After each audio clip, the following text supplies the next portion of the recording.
Hello and welcome back to Battle Report number 4. This will be game 4 of Art of War 3, so day 2 and game 1 of that. And as I said last video, this is going to be my Dwarven Holds against another Dwarven Holds army list.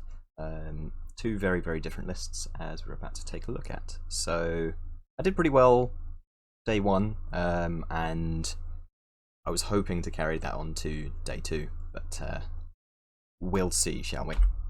So here's my army list. Give it a pause if you haven't watched the other battle reports and you want to have a look at the list, or it'll be down in the comments below. And here's my opponent's list. So he's got a king on foot as his general. He's got the ancestral memory for an extra grudge. He's wielding a pistol. He's got a shield, rune of destruction, rune of quickening, and a rune of smashing on his hand weapon. So that gives him multiple wounds D3, plus 3 agility, and he's strength 10, AP 10 against models with resilience 5 or more. Unfortunately, my king is resilience 5, which isn't good. So my king can probably kill his king if my king can survive his attacks first in a one-on-one duel. So it's very 50-50 going into that fight. He's also got a Rune of Iron for +1 armor save and Rune of Resistance, which means I have to re-roll successful to wound rolls against him. Next up in his characters, he's got 5 separate Dragon Seekers. Obviously this tournament was about a year ago, so it's before the 2021 update, where you can only take 3 of these now. And then in core, he's got 2 lots of 20 Greybeards with full command. First one's got shields and the runic standard of swiftness to give them Vanguard, and the second unit has got great weapons and shields with Vanguard and flaming standard. And then besides that, he's got 3 units of 25 Seekers with Vanguard. So the entire army Vanguards, it's all discipline 9, 3 of the units are unbreakable. It's a tough list. It very much does one thing, but it does that one thing very, very well. And going into this game, I wasn't sure that I was going to be able to outgrind him. I haven't really got anything with enough staying power against 25 Seekers to get through them quickly enough. So it was very much a case of try and not lose as much stuff and try and keep the secondary objective. So here we've got a photo of deployment. He's got his 2 units of Seekers in the top left there, and then in the middle he's got a unit of Greybeards with hand weapon and shield with his king, and then the great weapon Greybeards are on the hill behind them, and the final unit of Seekers down on the bottom left.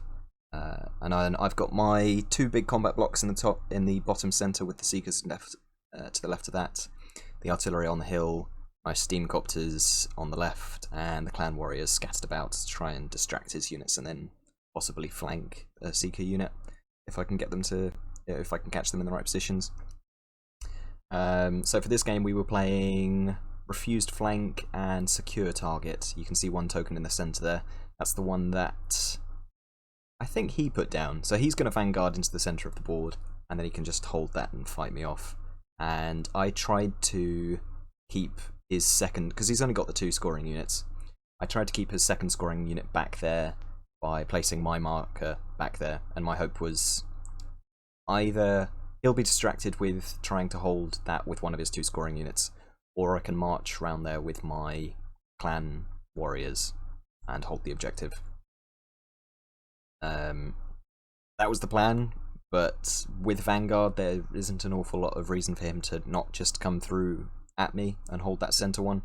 At the very least then he draws the objective, but that's what I was trying to do anyway. Then we've got his Vanguard moves, so as I said, the whole army Vanguard, so that it just moves up into the centre of the board. There's no reason for him to be scared of my army really. If I can concentrate power, then I can probably take out a few of the Seeker blocks, but as they're all so close together, there's not an awful lot of chance for me to do that really. So into my turn 1 then. So I move my 2 steam copters behind that Seeker block on the left and start trying to pepper them down to a point where I can start to take them. The topmost unit of clan warriors moves around and starts to get starts the long march towards the objective. I don't really do anything with my Seeker block, with my combat blocks in the bottom there. I don't particularly want to. Well, I need to try and keep him off of me for a little while before I charge anywhere, and I don't want to get charged by more than one block at once. The bottom right, those clan warriors move up towards those Seekers in a hope that I might be able to hold them up for at least a turn. If I can survive his turn's combat, so he breaks me on my turn. No, if he breaks me on his next turn, then that unit will be out for a turn, and I might be able to concentrate on the sentry units a little bit more, especially with one of the Greybeard blocks behind the other one.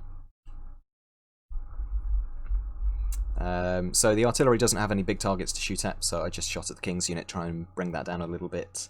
I think Greybeards are fearless, so I wasn't going to panic them off. It just makes it a little bit easier to take in combat.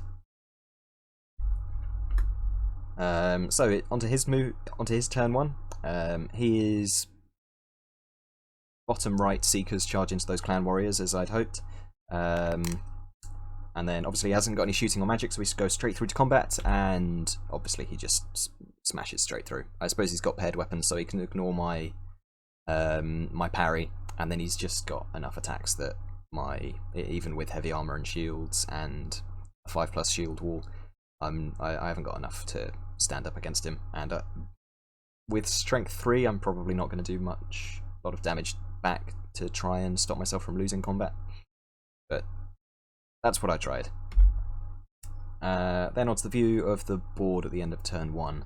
So he's moved his Seeker block and his King's unit right up in front of my Hold Guardians and my Spear Dwarves, and that other Seeker block is umming and ahhing over what to do exactly. Obviously it's got the Seekers, it's got Clan Warriors in the left of it, it's got Steam Copters behind, and it doesn't...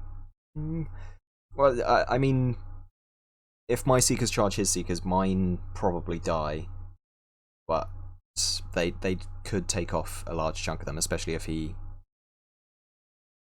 especially with my character in there as well. So my turn 2, I charge my King and my Hold Guardians into his King's Greybeards. I figure if I can get enough magic support on my King, then I should be able to take his in combat and push through a kill on there. Because he's only got the 3 wounds, so if I manage enough for them, I only need 1 wound to go through to pop him. And the Hold Guardians with toughness 5 should be able to do enough damage to the Greybeards. And I'm hoping that he doesn't do an awful lot back to me with my resilience 5. Then on the left, my Seekers move up to try and cover his Seekers from just blasting through into the flank of my Spear Dwarves, and my Steam Copters split up a little bit, and I should have been concentrating fire, I think, a little bit more. Maybe if I'd gone on after the Greybeard sooner, then I could have brought that unit down enough to then charge them with something. But as it stands, I was trying to do too many jobs at once with those.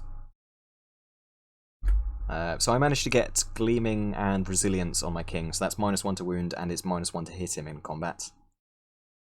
And then post-combat, neither King does anything to each other, and the Greybeards and the Hold Guardians just grind each other down. So I've lost a rank of the Hold Guardians, but there's only 5 dwarves left. So it doesn't bode well, considering I've got 75 Seekers still to deal with. So his turn 2, the Seekers in the bottom right charge into what's left of my Hold Guardians, and the Greybeards in the back move onto the objective, and his Seeker blocks charge into my Seekers and my Spear Dwarves. So there's post-combat. As I said, my Seekers and hit weren't going to last long against his Seekers, even with the character in there. I think I killed one of the Dragon Seekers. with my Dragon Seeker. Obviously he issued a challenge because I think he's got all 5 of his characters in there. Certainly he's got at least 4. So I think we had a challenge there, and then my Seeker died, and then the Seeker unit also died. So they combat reformed to face my artillery. And in the spear block combat, it looks as though I've taken off a fair few Seekers, and he's not done an awful lot of damage to me just yet. So I'm hoping that at least that unit I might be able to grind down. And then combat on the right, I managed to wipe out the Greybeards with my Hold Guardians, but I'm only left with the one Hold Guardian now. I've still got magic left on my King, so again, the King duel, nothing happens. And we go to another round of combat for that. So, on to my turn 3. At the start of my turn. So, I've got the moves in the top left. My clan warrior's still trudging very slowly towards the objective up there. I don't know why it's taken them so long to get around there. Maybe I forgot them last turn. But I'm still dancing around that big Seeker unit in the middle, trying to dissuade it from moving past me. If I can charge it in the rear, then I might be able to do enough damage to stop him from reforming to face me. And then the combat with the Kings. Oh, there we go. So this was the beginning of my turn. Sorry. So this is after moves. So I've dropped a Copter in front of those Seekers to chaff them up from getting to my artillery. The clan warriors march towards the centre, towards the Greybeards, and those clan warriors in the left of the Seekers get up nice and close for their throwing weapons.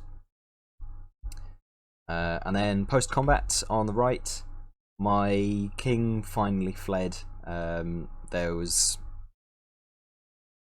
I think I took a wound.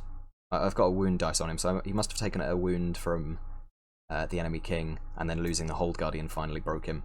So he runs off, and unfortunately it's my opponent's turn next, so the King just charges him again, and charges him off the board. And then the Seeker Horde that's gone through my Hold Guardians then charge into the side of my spears. And the Greybeards reform to face where my clan warriors are coming through that forest in the centre. And then that Seeker the unit there, as I mentioned, there are at least 4 characters in there, so they all explode out of the unit to act as chaff and for target saturation on my artillery. I can't possibly kill all 4 of them now, which is bad for them. They're not going to be surviving much longer, I don't think. So we go to the end of combat. That's what's left of my Spear Dwarf unit after that. I think I had the Holdstone on my Battle Standard Bearer, and I think I put that down this turn when he charged me. So I was at least able to hold in combat, but I've got 20 plus Seekers in my flank now. So there's not as much damage. I'm still grinding away at that front unit, but I can't do much besides hold, I don't think. It's more a matter of when than if, but for now they're holding. So onto my turn 4, I move my Copters around to see the Dragon Seekers, and I think both of the artillery get lucky and take out 2 Dragon Seekers here, which was very good for me and keeps the artillery alive a little bit longer. Move on to his turn 4. So that unit of Seekers has turned around to face my scoring units. That Dragon Seeker on the left there has charged into one of the units of Clan Warriors and just blazed through them. Caused enough combat to break them, and then ran them down in the overrun.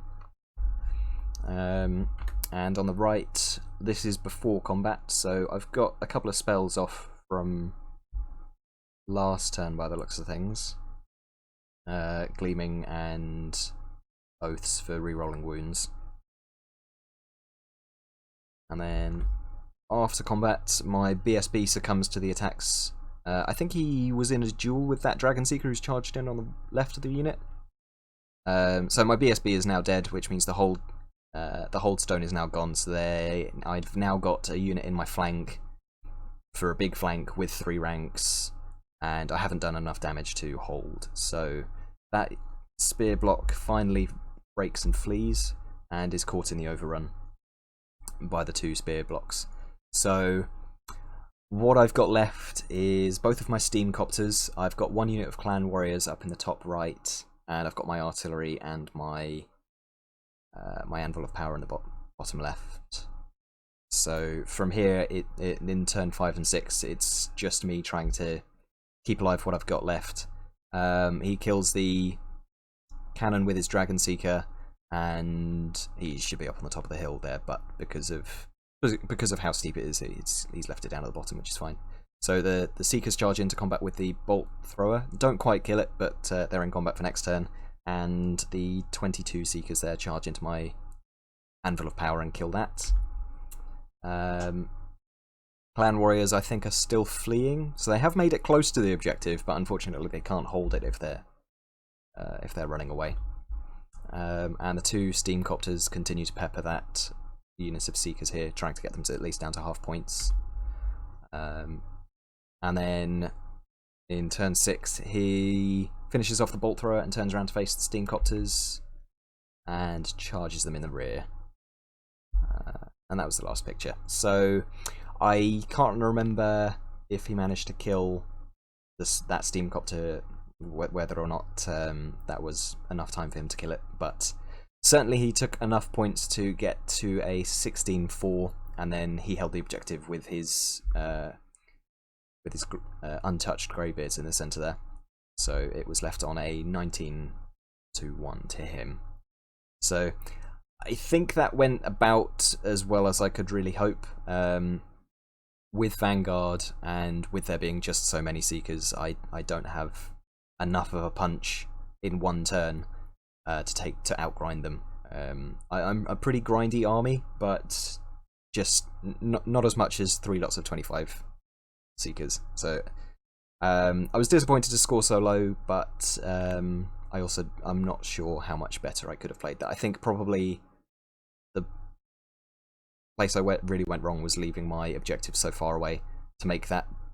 I basically gave him the secondary objective there.